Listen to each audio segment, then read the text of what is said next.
patrickcc. We got The Dark Secrets of Reality TV by the homie patrickcc. I'm not gonna lie to you, bro. Yesterday was Monday, today's Tuesday. They didn't recommend this video to me, Patrick. They didn't. So now I'm gonna be 2 days late for the upload. I'm sorry, bro.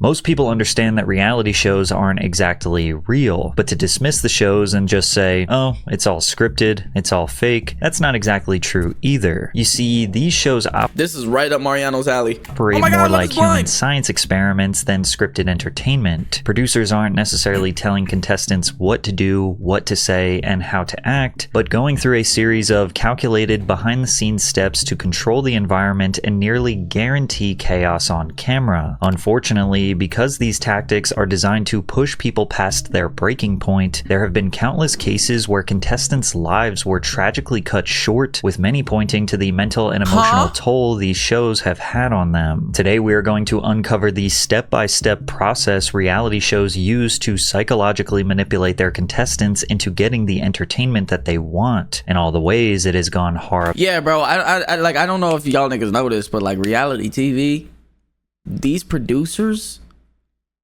especially like when it comes to like post-production, these niggas will put shit in like from editing that didn't even actually happen. Wrong. It all starts with the people they cast, or they'll piece it together out of order so it looks like this happened because of this, and it wasn't even like that in the first place, whose personality profiles will naturally clash, ensuring fights and maximizing drama. Even though reality shows can have vastly different premises, most of them follow a similar structure. Bring a group of strangers together, isolate them from the outside world, and then put them through some kind of challenge with real stakes on the line. And whether the final prize is money or love, that's low-key a fact, because I'll be watching Love is Blind, okay? I haven't watched the new few seasons because that show getting ass now, but like I watched it a little bit.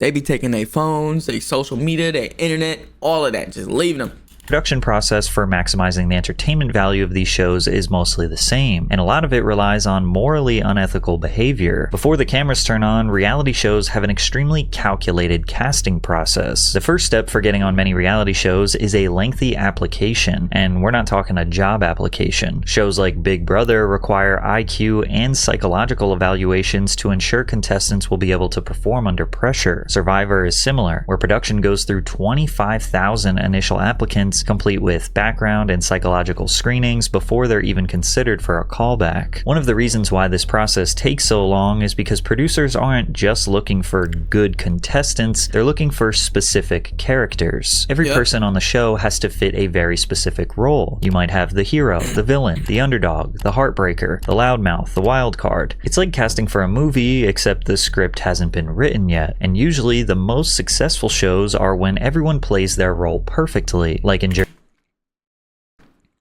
Pauly D. Now that I'm looking back at that hairstyle, bro, what the fuck were we doing, bro? Jersey Shore. Ronnie was the hothead who wanted to start fights. Jenny was the female hothead who wanted to start fights. Snooki was the lovable mess. Mike the Situation was the arrogant loudmouth. Vinny was the laid-back, lovable nice guy. Pauly D was the uplifting wingman. You knew exactly what you were going to get from each character, which made the show easier to produce, made the stories easier to write, and fans could easily understand and develop parasocial relationships with the cast. However, during the casting process, what producers are truly looking for are people that exhibit characteristics known as the dark triad. The term dark triad refers to a trio of negative personality traits: narcissism, Machiavellianism, and psychopathy. Machiavellianism. More simply, they're looking for those who are entitled, lack empathy, and manipulate others. Why? Well, these are the people that create the best drama. A perfect example is Russell Hantz from Survivor. But first, a quick word from today's sponsor, Fume. Flavored air is quickly becoming the leading alternative to vaping and smoking, and today's sponsor, Fume. Yeah, these niggas gonna need that because they banning vapes. Endurance. Russell became legendary for burning other contestants' socks, sabotaging food supplies, and lying straight to people's face. Wow, he wasn't just playing the game, he was thriving on manipulation and control, and fans love to hate him for it. Some contestants wear these dark triad traits like a badge of honor. Tiffany New York Pollard is one of... New York was goated. Say what you want. This woman right here, New York, she was goated, bro. She was so Bitch, did you just spit in my face? Oh, yeah.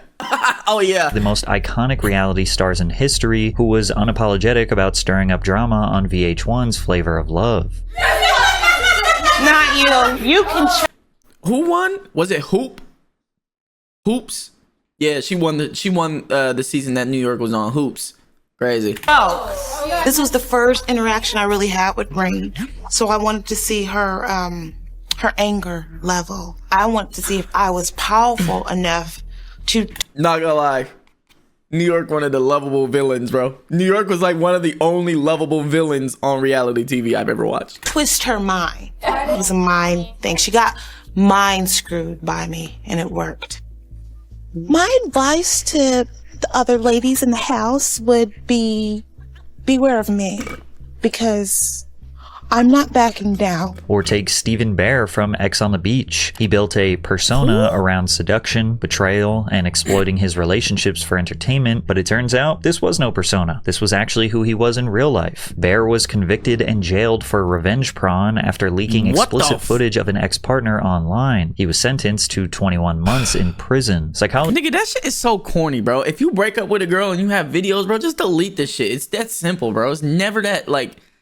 That shit weird to me. Psychologist Pamela B. Rutledge says that the perfect reality TV star and the perfect scammer or con artist have many overlapping traits. Actors, con artists, and scammers all tend to exude energy and have excellent... And also, it's probably one of the easiest crimes to get caught for.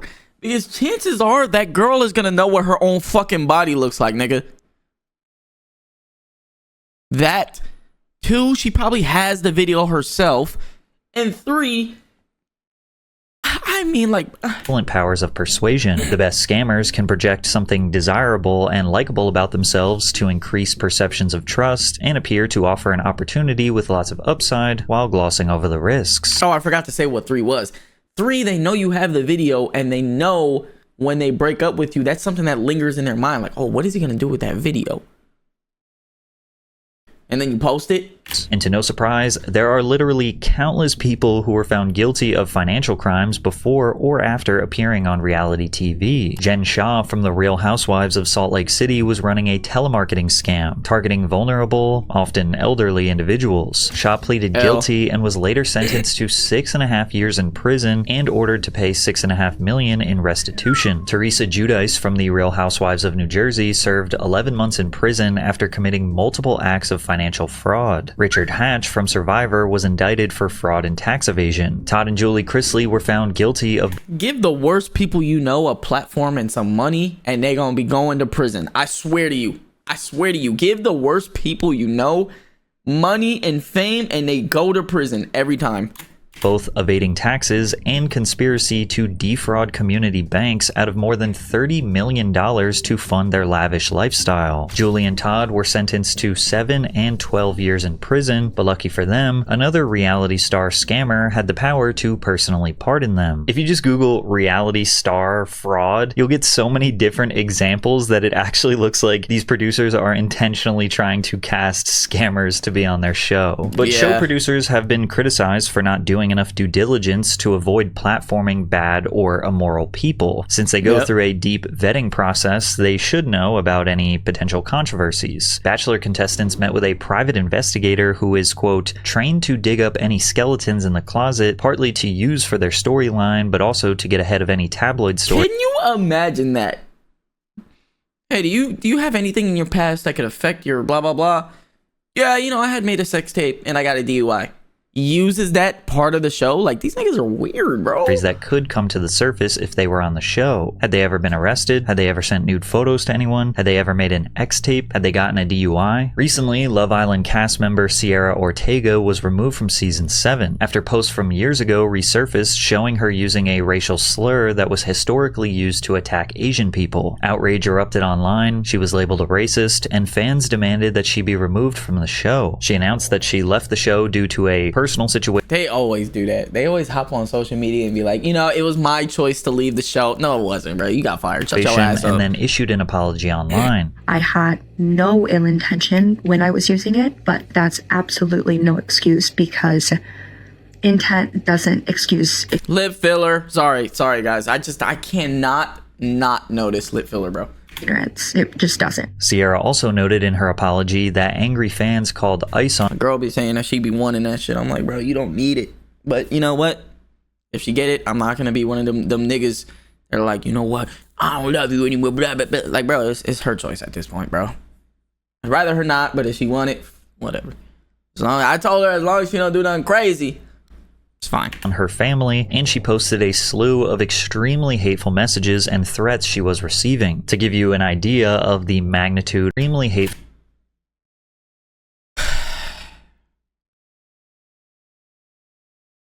So, hey, so is this still about accountability, or y'all niggas was throwing jabs at both of each other? And abused, I will ask God about this every day and pray that you experience it. I'm gonna call ice on your family. Again, going on Love Island. I'm sorry, bro. That's a crazy fucking sentence, bro. Bro, what the fuck is wrong with niggas? Going on Love Island was the biggest mistake of your life. You're such a flop and I hope you die. Next time I see you in LA, I'm gonna kill you and your family, you stupid bitch. I hope you kick the bucket, you racist duck lips. But don't you also have lip filler? I mean, you talking about something? Hey, is this still about accountability? It looks like you sent the first message and said, I will ask God about this every day and pray that you experience it. You started it. Messages and threats she was receiving. And obviously this isn't the full thread. Maybe the other person did start it, but like, bro, this doesn't make you look like the victim here. To give you an idea of the magnitude of Love Island and this controversy, Cierra's apology video has over 20 million views. Damn. Now, some people were confused why this was being treated as a new news story, considering she had publicly addressed and apologized for the use of this slur before she was ever on Love Island, and that raised some conspiracies. Some suggest that producers knew about this controversy before the masses did and actively ignored it. Because if you think about it, Love Island only benefits from Cierra's backlash, as her name is directly tied to the Netflix series. I think it's safe to assume that when it comes to a reality TV show, all publicity is good publicity, right? When Love is Blind faced... Oh, she got kicked off the show? Let me watch the episodes where she was on the show. Boom. There you go. You stuck in the system. Then you watch all the episodes with her off the show because you started liking the show. Similar backlash for allegedly platforming bad people, creator Chris Colin defended their vetting process. We Love have is background blind. No. Yeah, bro. Y'all niggas are crazy. Love is Blind? I don't remember what season it started, but Love is Blind started having controversies about shit every single season. They were like, oh, this person did this. Well, this person did this. On the show, they took it out, but there was a relationship that was recorded and they took it completely out the show because this and this happened. Insane. and psychological evaluations. Everyone in the world has a story, and we aren't the police. These shows don't take accountability for the actions of their contestants because, well, realistically, they aren't to blame, but also because they aren't exactly looking for the most morally righteous individuals in the first place. Producers want a perfect mix of unpredictable, toxic, and genuine personalities. I mean, could you imagine if the show was completely wholesome? Who'd be watching it? Like, let's be real. Which when thrown in a room together for long enough are guaranteed to cause chaos and produce dramatic television. Then again, producers' psychological manipulation tactics can even have genuine people behave differently than they normally would. Sarah Hartshorn, who was cast on America's Next Top Model in 2007, described producers exuding a subtle tactic. Thousands upon thousands sent in audition tapes from all over the country, every single state. We had casting scouts all over looking for candidates, and you guys are the ones who made it. I see. They're doing that one. They're doing that thing. Grass isn't greener on the other side. You got to remember, there were thousands of people who could have had this, but it's you who's here. You're here, and it's not just your looks. You all know that being a top model is more than that. It's who you are, and one of you is America's Next Top Model. This is a once-in-a-lifetime opportunity. By framing the contestants as chosen and exceptional, producers create a heightened sense of purpose. Jesus, bro, this lady's abs are just like exuding out of the screen. I just can't not notice it. Good Lord. Those things are defined. Holy moly. And pressure. It deepens the emotional investment of the cast, making them more willing to endure extreme conditions. Hold the fuck up. Y'all gotta do a catwalk in a hamster ball in the water? The emotional Was this investment really of a the thing? cast, making them more willing to endure extreme conditions or humiliation for the sake of not wasting their once-in-a-lifetime shot. It also shifts the power dynamic in favor of the producers. Contestants are no longer just people, they're characters in the producer's story that they feel obligated to live up to. And before ever stepping onto the set, contestants' story... Could you imagine trying to have a full conversation with someone and you just see this nigga holding a big ass camera on you? That they've required to sign strict contracts, NDAs? often including detailed non-disclosure agreements. Yep, now, it's NDA. easy to understand why NDAs are somewhat necessary to prevent the show's ending from being spoiled by bitter contestants, as the episodes were filmed months in advance, but fans have to wait week after week to find out what happens. What they don't realize is sometimes these contracts come with threats. Sarah Hartstone recalls America's Next Top Model producers threatening to sue contestants for $5 million if they leaked any information about the show. The contestants were shook. They thought, we don't have $5 million. The producers replied, we know you don't. We know all about all of your financial information. None of you have $5 million. None of your families have $5 million either. But the NDAs can go... Whoa, nigga. We know you're broke, bitch ass nigga. Go even further. They can prohibit contestants from publicly discussing production conditions, mental health struggles during filming, and any manipulative tactics producers use. Oh my god, I remember the Squid Game challenge video show. Behind the scenes. Take this viral Reddit post from a former reality show contestant, for example. The producers made me go through hell for 4 months. I lost my house, my car, my business, my boyfriend. I was very naive and they exploited me to the point of a mental breakdown. They used contracts to hold me hostage in a sense, gaslit me every day. I can't even bring myself to discuss what they did as it's so upsetting to think of, as they used me and I feel so stupid. I'm now living with my parents at 40, too afraid to date or work again and have overwhelming shame. Now sure, this could just be a random person on the internet making this whole thing up, but this anonymous recount sounds exactly like the countless personal stories I will share throughout this video. So now that producers have acquired a perfect cast of clashing personalities, instilled all of them with a slight god complex, and prevented them from revealing any information about their experience, the next thing to do is manipulate their surroundings, restricting their diet, and implementing borderline torturous tactics to manufacture chaos. And it all starts with 24/7 surveillance. As soon as you wake up in the morning, your mic is put on. When you go to bed, it's taken off. On The Bachelor, contestants sign contracts in which they must agree to be filmed up to 24 hours a day, 7 days a week. But this may also be by means of hidden cameras and microphones, according to the contract, meaning they're likely going to be caught at some point in a less than positive light. They should have no expectation of privacy. I mean, at the same time, nigga, before you sign the contract, you can read this shit and back out. Because you have no obligation up until the point you sign your name on that piece of paper, bro. That's why niggas say you selling your soul. You have no obligation. You be like, no, fuck it, I don't want this shit, nigga. I don't want this shit, nigga. You telling me I have no expectation of privacy, nigga? I could be in the bathroom taking a shit and you could have a camera in there? Oh yeah, nah, nigga. This may seem like an obvious necessity for reality TV to function. After all, the only way they can capture reality is by making sure literally everything is being filmed and recorded.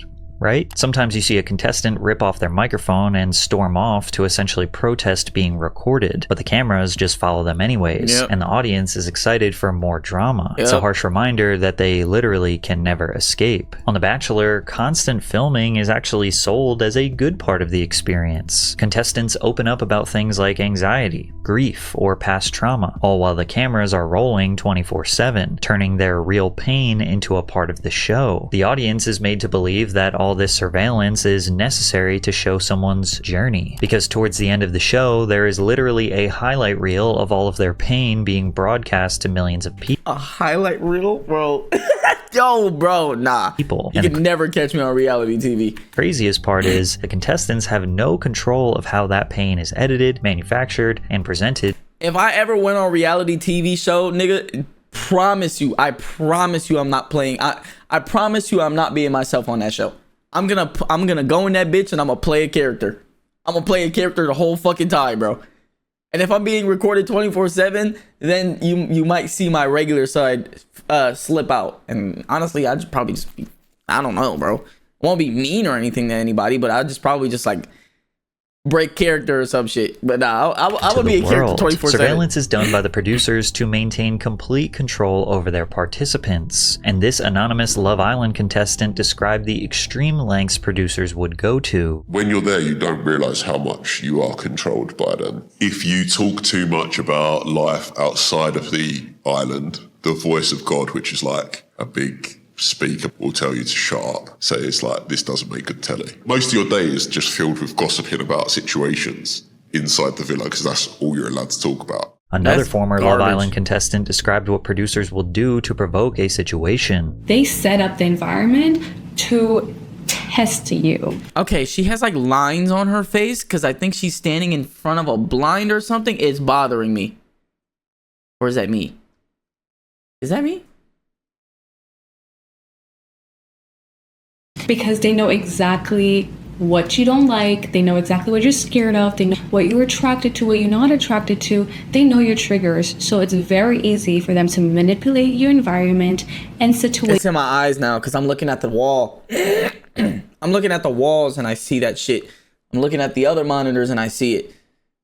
Something about this video is fucking with my eyes. To get the best reaction out of you. And especially when the storyline is not going the way that they want, they know exactly how to fix that because they know you very well. You're literally just a little rat in their experiment, and they're trying to see what they can change and what they can do to see how you're going to react and how far they can push you. Now, beyond surveillance, one of the foundational elements of a successful reality show is keeping the contestants in pure isolation. In Big Brother, contestants are confined to a house with no access to phones, internet, television, or contact with family and friends. This isolation forces them to rely on their relationships within the house, making every alliance, betrayal, and argument feel more intense. Former Bachelor contestant Come on, bro. You let this nigga throw two things at you before you even stood making up. every alliance, betrayal, and argument feel more. Nigga got two tosses off before you stood up, nigga. First toss, I'm jumping over the couch on. Oh, nigga. Intense. Former Bachelor contestant Leslie Hughes said, "We have nothing. We are completely cut off from the world. We have to talk to each other. We have nothing else to do." Similarly, Love Island isolates contestants in a luxurious villa where they have no communication with the outside world. There are no distractions, and they essentially create this artificial bubble where everything on set becomes the only thing that matters to them. We didn't have any autonomy at all. Not only did they take our phones, they took our wallets, they took our IDs, they took our passports, all Season in the 2? same instance, without telling us ahead of time this was going to happen. And we were filming 18 to 20 hours a day. The only time we weren't being filmed was when the union crews swapped out for a new crew because they had met their maximum for the day. You never see daylight unless you're allowed to use the bathroom, which is a trailer outside. They keep you in the state where you really have no idea how much time has transpired. It's one of those things where looking... That's low-key why, like, all of these Love is Blind contestants seem like fucking crazy people, bro. Because, like, they probably are going crazy in there. Back on it, if someone told me it was a month, I might have believed them. So what else can they do to cure their boredom? Well, have you ever noticed just how much alcohol is being consumed on reality TV shows? It feels like most of the explosive moments or juicy drama erupts after a night of heavy drinking. Nick Bateman from Big Brother said, "Alcohol was given to us when we were feeling down or depressed or nothing was going on, because obviously alcohol is the Molotov cocktail producers use to liven things up." Nigga, I Bateman wasn't says drinking drinks a were damn coveted thing. by contestants because it would quell the boredom of being captive in the house. Bronwyn Wyndham Burke from the Real Housewives of Orange County says that producers took it a step further. Whenever you're filming, they have alcohol there. They ask you before you go on a trip, what kind do you like? They get to know what your favorites are. And while producers don't force you to drink, alcoholic beverages were readily available, and that sometimes during scenes, cast members were discouraged from eating. Jeremy Hartwell, who was a Love is Blind contestant, sued the company alleging that he could not access food and water, but alcohol was available and even encouraged on an empty stomach. Now, it's one thing to give a bunch of partiers some alcohol, but putting restrictions on their diet is just borderline evil, and there's a lot of evidence that supports this Nigga, tactic. I'd be like, bro, give me some fucking food, nigga, damn. I would be pissed, bro. You telling me Cause I don't drink, nigga. Oh, we got alcohol. You can drink on an empty set. Nigga, give me fucking food, bro. I'm not drinking that shit. Give me water and food. I swear to God, I know the difference between vodka and fucking water, bro. You give me some water shit and it tastes like liquor, I'm fighting y'all. I'm fighting producers. On The Bachelor, contestants are not allowed to eat any food during their dates because the microphones pick up the unpleasant sounds. No one looks good eating, and microphones pick up all kinds of chomping. Now, this seems like a justifiable reason, and even though it sounds messed up, in shows like Survivor or Alone, contestants aren't fed enough to somewhat mimic the simulated reality of surviving in the wild. But one could also theorize that low blood sugar could prompt emotional reactions, pushing contestants towards emotional or medical breakdowns. In Mr. Beast games, contestants complained about their food rations. One meal reportedly included a tiny portion of cold oatmeal, one hard-boiled egg, and a few pieces of raw vegetables. They also described going long stretches without being fed by the production. There were times when the production staff gave out small feastable chocolate bars and filmed some people eating and praising the candy. Contestants with food allergies and dietary restrictions struggled more than others. Before the competition, people filled out forms detailing their dietary needs. An FAQ document was provided to contestants in advance of the event and said that all dietary and food restrictions would be taken into consideration. However, several contestants claimed to be served food they were allergic to and that alternatives hadn't been provided. "We were treated horribly," a contestant said. "They took on this challenge of 2,000 competitors. They should have known they needed an enormous crew to handle this correctly." So now that producers have trapped and isolated borderline toxic people who 2,000 competitors and 4,000 crew members who are malnourished and pumped with alcohol, at the very least, a good night's sleep would be their last chance or to at least do 1-to-1. 2,000 crew members, 2,000 whatever. But that's why I'm saying 4,000. So when y'all do shift change, blah, blah, blah. You know what I'm saying?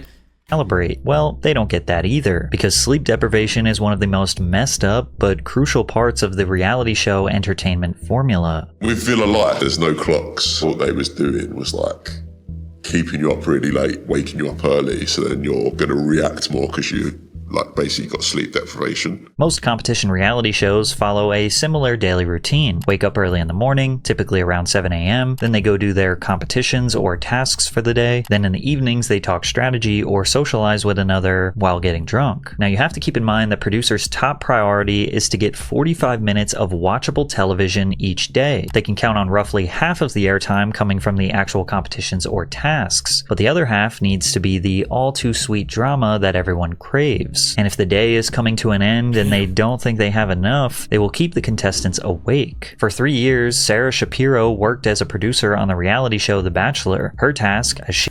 I'll tell you what, nigga. You can't keep me awake. You can't keep me... If I'm going to sleep, you can't keep me awake, bro. Niggas gonna try to keep me awake. I'm gonna be a fucking sleep on the couch while niggas are fighting next to me. I'm gonna be asleep on the couch. You can't keep me awake, bro. He recalls it was to get the contestants to open up and to give them terrible advice and to deprive them of sleep. She sees it now as complicated manipulation through friendship. In Jeremy Hartwell's lawsuit against Love is Blind, he said that they implemented what was called night dating. We didn't have clocks or anything, so it's hard to know exactly when it happened, but typically the night dates would last until about 2 a.m. He estimates that between getting back to his hotel room at 3 a.m. and being expected in the lobby at 7:15 a.m., he got 2 to 3 hours of sleep a night. On the challenge, cast members have reported being kept up until 3 or 4 a.m. and then forced into physically demanding tasks just a few hours later. On Love Island, crazy. Lights in the villa stay on until producers decide it's time for bed. And I'm sorry, bro, that's not keeping me up. Nigga, lights on is not keeping me up. Nigga, I can fall asleep with a spotlight on me, bro. I can fall asleep with a spotlight on me. That shit not keeping me up, bro. All these other niggas probably, me no. Contestants are often woken up abruptly for surprise challenges. The lights are on the entire time during Big Brother taping, even when the contestants are asleep. Interestingly enough, this is the same tactic that is used by the toughest maximum security prison in El Salvador. Privacy and sleeping with the lights off is considered a privilege. The modules are kept lit all day and night for monitoring. When the sun goes down, the lights stay on all the time. They are constantly being observed. I think this is one of the hardest things. When they try to sleep, they use their towels and cover their eyes to block the light. And if all this manipulation, control, pushing contestants to their breaking point still isn't enough to make a good show, producers have one final weapon. They'll rewrite reality itself through a process known as frankenbiting. Yep, this is what I was saying, bro. They'll chop this shit up in editing and make it look crazy. Is the editing technique reality TV producers use to reshape a contestant's words and actions into whatever storyline they want, even if it's not what actually happened. Editors take small clips of dialogue, sometimes even single words or reactions, and stitch them together to create entirely new sentences. And bro, and I'm gonna tell you one thing, bro. As somebody who edits, or y'all know I don't edit these videos, but like as somebody who used to edit like heavily, I can hear it every single time. Or emotional responses. You can hear the slight change in pitch. You can hear the slight change in tone. You can hear the slight, I don't know how to describe it. You can hear the cut happen. Sometimes you can hear the cut happen. It's insane. Never happened in real life. Now, a lot of the time, this seems to be completely innocuous. Like this clip from The Bachelor. The girl who says, "shut up," is spliced into the edit to make it look like she interrupted Corinne. I know that I may not be everyone's favorite person. Shut up. And I feel like there's like things going on behind. Yeah, she probably said that shit like before this conversation started. Behind my back, or comments or whispers. And in that moment in real life, when Corinne was talking, Jamie did not interrupt her and say shut up. That was taken from an entirely different moment out of context. And then the women who are shown laughing after Jamie says shut up was also clearly taken out of context. This happens so often in reality TV, and it's extremely clunky to watch. It often makes me wonder how people get so invested when you can see that things are manipulated even for the smallest reasons. However, sometimes situations are chopped up so much and narratives are so distorted that it's shameful producers got away with it. On season 1 of Joe Millionaire, bro, because sometimes you'll see them make a cut about something and then they'll go back to what's actually happening, and then you'll see the person doing what you just saw them do, and it's like, you cut that up. Like, bro, it's so obvious. In 2003, Sarah Kozer was being portrayed as the bad girl. Producers set up a scene where Sarah and Evan go for a walk into the dark yard where the cameras cannot capture them. They took audio from Sarah getting a back massage from another female castmate hours before, and then put it over a vague panning shot of the backyard and made it seem like she was giving Evan top in the woods. Nah, that's crazy. They made it look like she gave him head in the woods. But even when Sarah tried that doesn't even sound, come on guys, that's just horrible. To go to the press after the show was over and convince everyone that the whole scene was taken out of context, people around the world were not convinced. Let me take a couple of calls. All right, let's go to Randy. Randy, go ahead. Hey Howard, how are you? Yeah. Sarah, let me tell you something. You're making up this whole story about you were set up. You were in love with that guy. You were all over him. You went into the woods. And it's just some random guy who doesn't know what the fuck he's talking about. We all heard the slurpy noise. Right, you know what? I hate to break it to you. I just want you to entertain the possibility that perchance not everything you see on television is exactly. You didn't give him oral? Well, let me tell you something. Hello?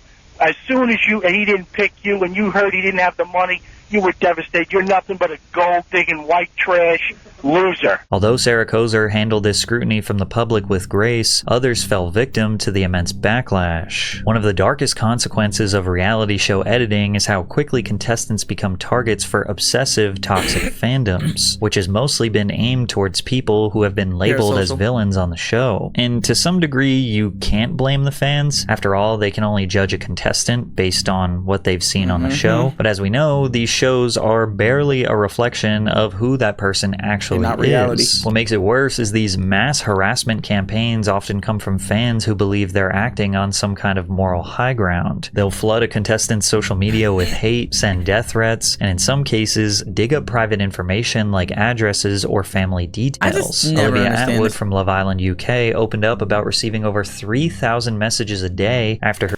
3,000 daily death threats. Could you imagine 3,000 niggas, maybe not even the same niggas every day, but just imagine 3,000 people DMing you on Instagram or some shit, sending you death threats every day on some shit that the producers did. Ain't no fucking way, bro. And there's no way to prove it because this is what they seen on TV, so this is what they believe to be fact. And it sucks because at the same time, these niggas are stupid. They're Riri. You should know by now not to believe everything you see on the internet. You should know by now not to believe everything you see on TV. Especially not no fucking reality TV, bro. Her season aired, many of them telling her she didn't deserve to live. Another is Big Brother's Aaron. Even some documentaries get details wrong. Or they lie about certain things.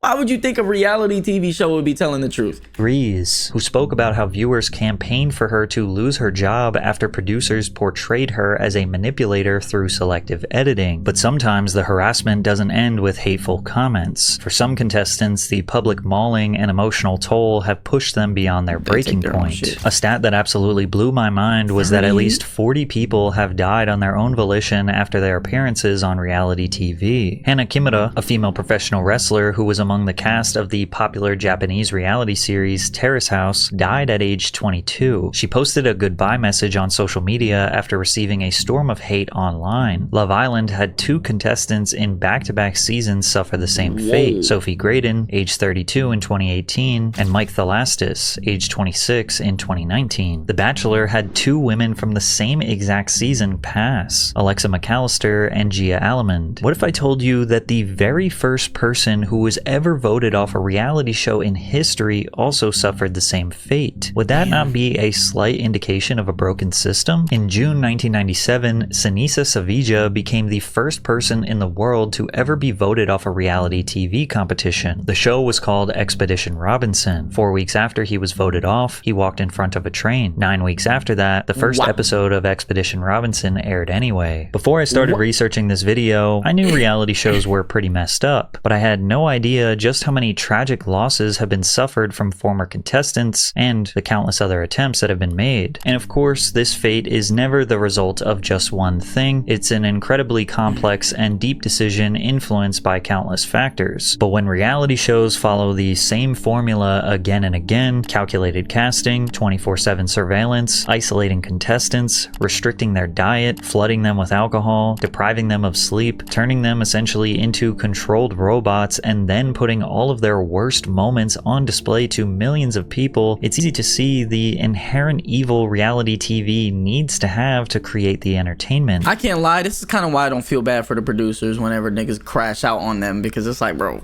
I mean, y'all signed up for this job too. It's like them niggas in Squid Game with the fucking purple suits and shit. Y'all niggas know. Y'all niggas know. And with so many lives lost, it starts to make you wonder if this obviously broken system will ever change. Damn. Shout out patrickcc with another W video. WVid. As always. I'll see you next Monday, Patrick. Granted, YouTube actually shows me your video this time on Monday. I'm sorry, bruh.